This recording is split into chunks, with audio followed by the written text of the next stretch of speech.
간편장부를 사용하시는 분들이 복식부기로 회계장부를 처리하고 신고하셨으면 세액공제가 들어가고요. 복식부기이신 분들이 간편장부로 신고하시면 돼요. 네, 그래서 가산세 먹습니다.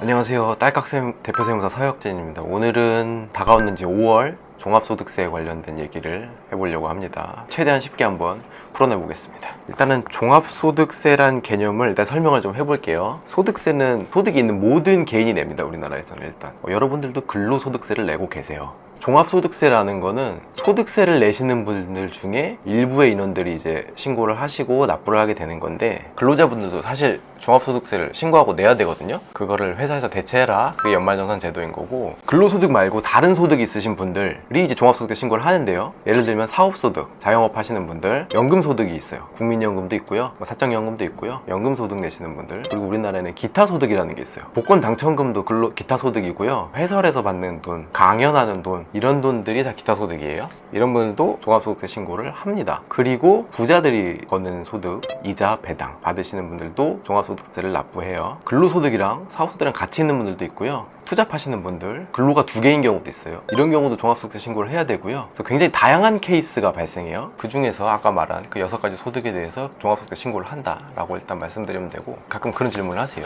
그럼 양도소득세는 종합소득세입니까? 이렇게 물어보시는데, 이 양도소득세는 소득세의 일부인데 그거는 이제 분류과세라고 해가지고 다르게 분리해요. 그게 왜 다르게 분리하냐면, 종합소득세라는 거는 우리가 1년 동안 벌어들인 소득에 대해서 내는 세금이거든요. 사업소득이라고 하면 이제 5월에 신고하는 사업소득 2014년 1월 1일부터 12월 31일까지 번 소득에 대해서 부하는 게 이제 종합소득세인데, 건물의 양도 차익에 대해서 혹은 이제 땅의 양도 차익에 대해서 내는 세금이거든요. 근데 그 양도 차익이라는 것은 생각해보면 1년 동안 벌어들인 소득이 아니에요. 예를 들면 건물을 20년 갖고 있었으면 20년 동안 벌어들이는 소득이거든요. 숫자로 표현해보면 내가 연봉이 2억이에요. 그 다음에 양도로 이번에 부동산 하나 팔아가지고 뭐 5억 벌었어요. 과수표는 7억이 돼버리거든요. 그럼 세금이 무지하게 나오는데, 그런 이제 불합리한 점이 있어가지고, 그 다음에 또 퇴직소득도 있어요. 짧게는 몇 년, 길게는 수십 년 동안 내가 이제 근로한 대가에 대한 소득이거든요. 걔들은 따로 분류해서 세금을 내요. 그 외에는 이제 종합소득세로 납부를 한다, 이렇게 생각하시면 될 것 같고요. 가장 많은 케이스는 당연히 사업소득이고요. 워낙 자영업자가 많고 프리랜서들도 사업소득을 냅니다. 이자배당, 연금 이런 식으로 가는 거죠. 5월부터 이제 시작하시면 되는데, 사업을 예를 들어 설명을 해보면 이제 유형이 따로 생겨요. 성실사업자, 복식부기 대상자, 간편장부 대상자, 기준경비율 대상자, 단순경비율 대상자, 이게 복잡하게 나눠져요. 옛날에는 이걸 알파벳으로 나눴거든요. S, A, B, C, D, E, F 막 이렇게 나눴는데, 요새는 그냥 한글로 나옵니다. 내가 유형이 뭐냐를 일단 파악하시는 게 중요할 것 같고요. 그래서 내가 복식부기 유형이나 혹은 성실사업자다 이러신 분들은 이제 반드시 세무사를 사용하셔야 되는 거고, 간편장부 대상자까지는 이제 신고하는 방법이나 이런 것들이 조금 까다롭습니다. 그래서 전문가를 이용하시는 게 좋고, 혹시 내가 단순경비율 대상자라면 홈택스 원클릭 서비스를 통해서 신고하시는 것도 괜찮습니다. 요새 시중에 되게 많은 어플들이 있잖아요. 그런 건 수수료가 나오잖아요. 홈택스 원클릭 서비스는 무료거든요. 아마 올해부터 시행한 것 같아요. 간편장부 대상자이시거나 복식부기 대상자이신 분들은 연락 주시고요. 외부조정 대상자는 반드시 전문가의 도움을 받아라 라는 거예요. 회계사 혹은 세무사의 도움을 받아서 도장을 찍고 신고하세요.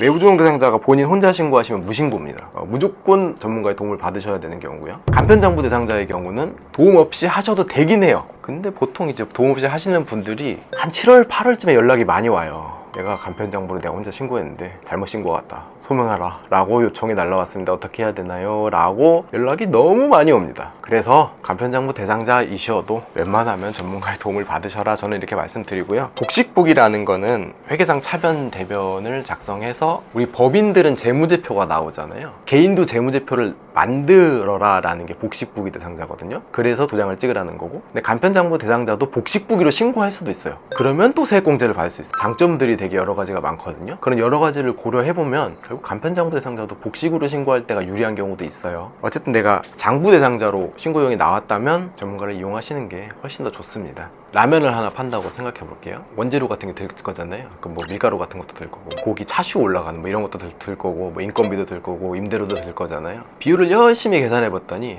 한 80% 쓴대요. 그럼 내가 100원 벌었으면 20원 남는 거잖아요. 국가에서 라면집 A, 라면집 B, 라면집 C가 엄청나게 많을 거죠. 우리나라에 모든 라면집을 다 이제 계산을 해봤더니 평균 내봤더니 한 70% 나온대요. 그게 경비율입니다.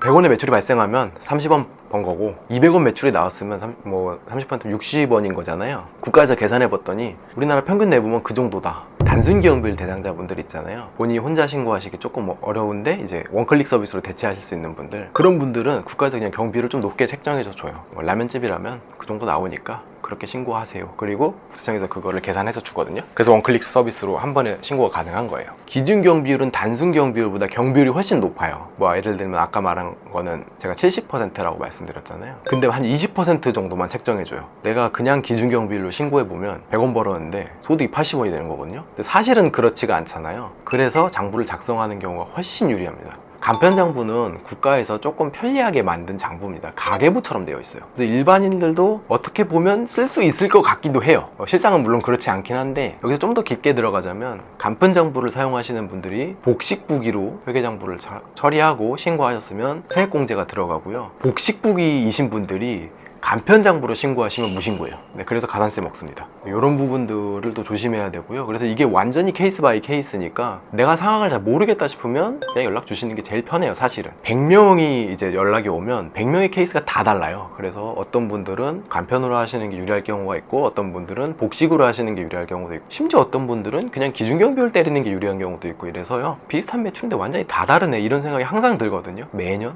그래서 잘 모르겠다 싶으시면 전문가 이용하시는 게 저는 제일 좋다고 생각하고요. 완전히 달라지죠. 일단은 장부 유형을 선택을 잘못하면 가산세를 맞을 수도 있고, 혹은 감면을 못 받는 경우가 있을 수 있고, 공제를 못 받는 경우도 있을 수 있고, 또 2월 결성금이라든지 여러 가지 공제제도나 결성금제도, 이런 것들이 워낙 제도가 다양하기 때문에 이런 것들을 정확하게 판단을 못하고 하면은 좋지 않은 일이 일어나는 경우가 많죠. 저희도 실제로 한 7, 8월쯤에 연락이 너무 많이 와요. 간편장부였는데 내가 장부를 실수로 작성하지 못했다, 경비를 잘못 신고했다, 신고를 했는데 소명 요청이 날라왔다. 왜냐면 국세청에서 이제 5월에 이렇게 신고가 수백만 건 이렇게 들어올 거잖아요. 작업을 한단 말이에요. 이게 잘못 들어온 신고들을 그리면서 한 7, 8월부터 이제 보내기 시작하거든요. 잘못 들어온 신고에 대해서. 노속 조치가 오면은 오히려 이제 가산세를 더 물어내고 더 피곤해지는 경우가 많으니까 그냥 최초에 잘 하시는 게 제일 좋아요. 사업자를 일단 기본으로 보자면 사업용 비용들을 비용 처리해야 될 것 같잖아요. 근데 사업에 안 쓰는, 사업과 완전히 관계없는 비용도 있어요. 예를 들면 기부금이라는 게 있어요. 기부금은 사업과 관계 있을 수가 없어요. 사업과 관계 있는 기부금은 그 접대비입니다. 그래서 이런 것들도 사실상 비용 처리가 되는 거고요. 전액되는 건 아니지만 주로 자주 놓치시고, 그 다음에 이제 전산에 올라가지 않은 비용들이 있어요. 세금 계산서나 이런 부분들은 대부분 쉽게 반영을 할 수는 있지만, 예를 들면 금융자료들, 내 대출이자들, 카드 수수료 비용, 이런 부분들은 꽤 놓치는 경우가 많습니다. 그런 경우에는 비용 처리가 안 되면 자영업자분들은 사실 카드 수수료가 또 어마어마한 경우도 있거든요. 본인이 하신 경우에는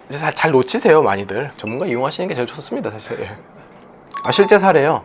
어느 날은 본인이 장부를 만드셨고 신고를 하고 오셨는데 매출 원가율이 말이 안 돼요. 이게 보면은 그때가 제 기억에 명품샵이었던 것 같은데요. 명품을 팔면은 원가율이 그래도 괜찮은 업종이긴 합니다만은 이게 너무 말이 안 돼가지고, 명품주를 수입해 오잖아요. 그 수입 면장 이런 것들을 잘 볼 줄 모르시니까 매출 원가가 없이 그냥 매출만 신고가 된 거예요. 그러니까 물건을 팔아서 돈을 번 건데 그 물건이 안 들어간 거죠. 그런 경우도 많았고요. 자동차 관련 업종을 하시는 분들은 비용의 대부분이 자동차 비용이에요, 사실은. 그러니까 화물 운전해가지고 돈 버시는 분들 있잖아요. 이런 분들은 사실 기름값, 그다음에 하이패스 비용, 이런 것들이 사실상 거의 대부분인데 그 자동차가 등록이 안 돼 있는 거예요, 장부에. 그럼 이거 이제 큰일 나는 거거든요. 이런 경우가 부지기 있어요, 사실은. 그래서 저희가 이제 뜯어보다 보면은 잘못된 경우 사실 워낙 많죠. 직접 신고하신 경우에 한두 가지가 아니라, 이 얘기를 하면 오늘 하루 종일 얘기해야 될 수도